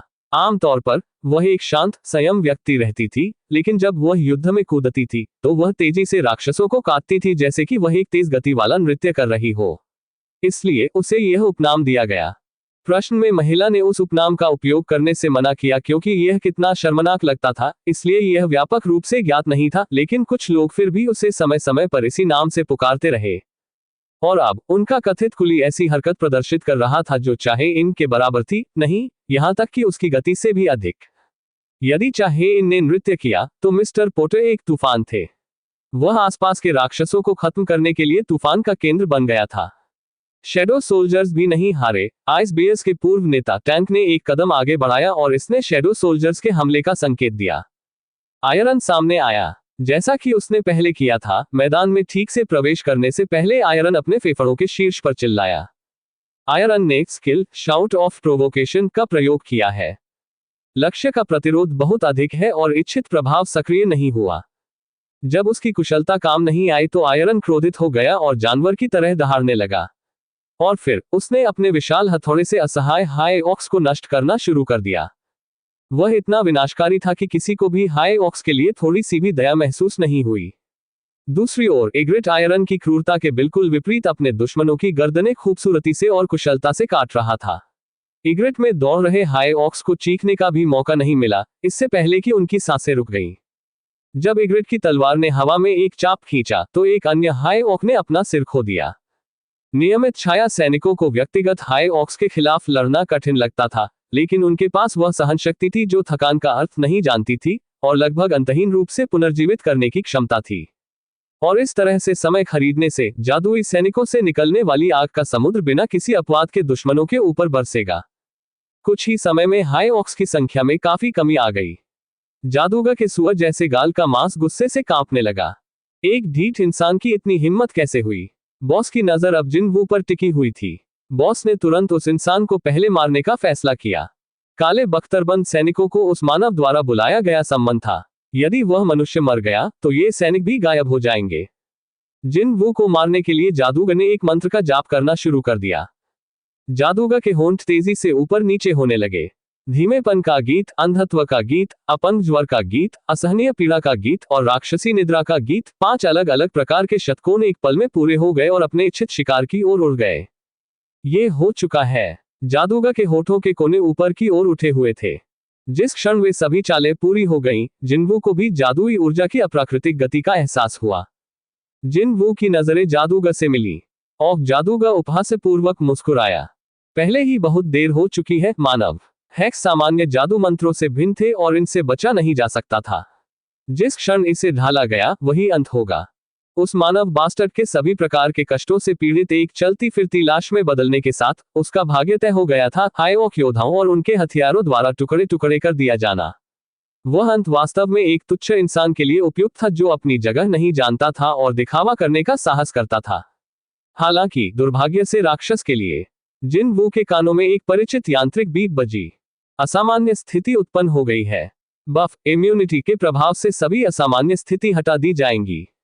एक के बाद एक यांत्रिक बीपें निकली। हैक्स स्लो को दूर कर दिया गया है। हैक्स ब्लाइंडनेस दूर हो गया है। सक्रिय होने का मौका मिलने से पहले ही सभी 5 हैक्स को हटा दिया गया था। जिनवू नतीजों पर मुस्कुराया। ये बफ उससे तब मिला जब वह प्लेयर में बदल गया। ग्रैंड जादूगर कंडियारू का आशीर्वाद, निरंतर प्रभाव, अच्छा स्वास्थ्य और दीर्घायु। आप सभी प्रकार की बीमारियों, जहरीले पदार्थों के साथ साथ सभी प्रकार के स्टेटस डिबफ से प्रतिरक्षित रहेंगे। नींद के दौरान आपकी रिकवरी दर तेजी से बढ़ जाएगी। इसके लिए धन्यवाद। उसे हैक्स जैसे स्थिति परिवर्तन करने वाले जादू के बारे में चिंता करने की जरूरत नहीं थी। क्या जादूगर सदमे में कांप उठा। रेन के कालकोठरी के बॉस के लिए उपयुक्त हाई ऑक शमन को तुरंत एहसास हुआ कि उसके श्राप को उससे भी बड़ी शक्ति द्वारा अप्रभावी बना दिया गया था। लेकिन वे हैक्स थे जो मैंने डाले थे। इसका कोई मतलब नहीं था। हेक्स को दूर करने के लिए किसी को शुद्धिकरण जादू या हेक्स की तुलना में अधिक शक्ति रखने वाले प्राणी के आशीर्वाद की आवश्यकता होती है। मनुष्यों में इस महान मुझ से भी अधिक श्रेष्ठ कोई जादूगर है। इससे पहले कि राक्षस इसके बारे में कुछ और सोच पाता, जादूगर उसके पैर के पिछले हिस्से से उठने वाले दर्द से चिल्लाने लगा। जब उसने नीचे देखा तो पाया कि उसके पैर में एक खंजर गहराई तक धंसा हुआ है। ये जिन वू का नाइट किलर था। जादूगर ने अपना सिर उठाया और उसकी रक्तरंजित चमक जिन वू पर पड़ी। एक मामूली इंसान की इतनी हिम्मत कैसे हुई? जिन वू ने लापरवाही से उस पर झपटने की कोशिश कर रहे एक हाई ओक को काट दिया और चुपचाप ओक जादूगर को कुछ शब्द कहे। चुपचाप अपनी बारी का इंतजार करें। दूसरे शब्दों में, कुछ भी बेकार मत करो। तुरंत जादूगर का चेहरा एक सुंदर पके खुरमा की तरह लाल हो गया। एक तुच्छ इंसान की इतनी हिम्मत कैसे हुई? तो इसमें गुस्सा करने की अभी भी कुछ मानसिक क्षमता बची हुई है ना? पलक झपकते ही जिन वू की अभिव्यक्ति बर्फीली हो गई। पूरी ईमानदारी से कहें तो अगर वह चाहता तो युद्ध की शुरुआत में ही जादूगर को खत्म कर सकता था। हालांकि उसने ऐसा नहीं करने का फैसला किया, क्योंकि वह उस जादूगर के दिल में डर की भावना पैदा करना चाहता था, जिस तरह वह मौजूद शिकारियों के साथ करने में कामयाब रहा। हालांकि यह उस अहंकारी राक्षस को डर के सही अर्थ का स्वाद चखाने के लिए पर्याप्त नहीं था। बदमाश की आंखें अभी भी जीवित थीं। उस मामले में तो फिर मैं तुम्हें एक दिलचस्प तमाशा दिखाता हूं। अब से वह एक नेक्रोमेंट के प्रभाव का वास्तविक क्षेत्र दिखाएगा। इस छाया संप्रभु की नजर में उसका परिवेश अब उत्सव के स्थान जैसा लग रहा था, जो सभी प्रकार के व्यंजनों से भरा हुआ था।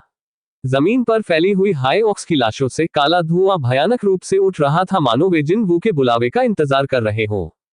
तो जिन वू ने उन्हें बुलाया। उठो, छाया निष्कर्षण शुरू हो गया है। सिस्टम के संदेश के साथ उसे अपने कौशल को सक्रिय करने के लिए सचेत करते हुए कहीं अज्ञात से मौत के थपेड़ों जैसी भयावह चीखें गूंजने लगी। जादूगर की आंखें सदमे से फैल गईं। क्या है वह? जादूगर को अपना वाक्य पूरा नहीं करना पड़ा। ऐसा होने से पहले ही हाई ऑक्स की लाशों के नीचे की छाया से काले हाथ ऊपर उठने लगे। यही कारण था। छाया निष्कर्षण सफल रहा। जिन वो अपनी छाया सेना में शामिल होने वाले नए लोगों को संतोषपूर्वक देखते हुए गहराई से मुस्कुराने लगा। मेरे योद्धा मर गए। जादूगर बेकाबू होकर कांपने लगा। अब तक लगभग 50 योद्धा अपनी जान गंवा चुके थे और लगभग इतनी ही संख्या उन काले बख्तरबंद सैनिकों में बदल गई थी। इसका मतलब है वे सैनिक जिन्हें मानव ने बुलाया था।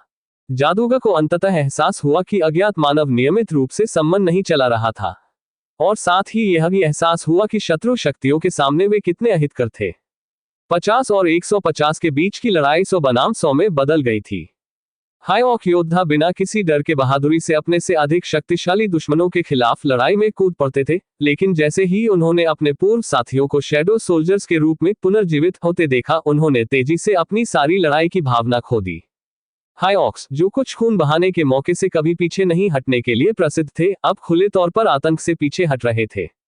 तथ्य यह है कि वे अपनी मृत्यु के बाद योद्धा के स्वर्ग में चढ़ने में सक्षम नहीं होंगे और इसके बजाय दुश्मन की कठपुतली बन जाएंगे। इन हाई ऑक्स के लिए सबसे बुरा संभव दुष्स्वप्न था। निश्चित रूप से शैडो एक्सट्रैक्शन कौशल दिखाने का प्रभाव काफी बड़ा था। इसने योद्धाओं के खिलाफ काम किया। तो फिर जादूगर के बारे में क्या? जिन वू ने अगले जादूगर के रंग को स्कैन किया। जिन वू की अभिव्यक्ति उज्ज्वल हो गई। आखिरकार उस बदमाश की आंखों में डर के निशान दिखे। पत्ते की तरह हिलते हुए जादूगर ने उस अस्तित्व को याद किया जो मृतकों को छाया में पुनर्जीवित कर सकता था। संभवतः दो व्यक्तियों के पास बिल्कुल समान शक्ति नहीं हो सकती, तो उस इंसान को वह होना था। अगर वह व्यक्ति वह है, तो फिर हम यहाँ क्यों हैं? हालांकि जिस क्षण जादूगर ने अपने और हम के बारे में सोचा, उसके मस्तिष्क के अंदर का हिस्सा खाली हो गया और उसके भीतर मौजूद प्रासंगिक यादें एक पल में मिटा दी गईं। वहां जो एकमात्र भावना बची थी वह थी भय। न जाने क्या हुआ, जिन वू ने संतुष्ट भाव व्यक्त किया। ये सही है, बिल्कुल वैसे ही रहो। जादूगर को अंत तक भय से कांपने की उसकी योजना जबरदस्त सफल रही। उसने ऐसे ही मुस्कुराते हुए अपना सिर घुमाया और फिर बॉस के कमरे के प्रवेश द्वार पर खड़ी एक परिचित महिला को देखा। जिन वू ने अपना सिर झुका लिया। वह कौन थी? हालांकि वह उससे पूरी तरह परिचित होने के लिए कुछ ज्यादा ही दूर लग रही थी, इसीलिए उसे यह याद करने के लिए थोड़ा समय चाहिए था कि उसका नाम क्या था। और वह कोई और नहीं बल्कि रैंक एस हंटर थी, जो वर्तमान में हंटर्स गिल्ड चाहे इनसे संबद्ध है। लेकिन वह औरत यहाँ क्या कर रही है?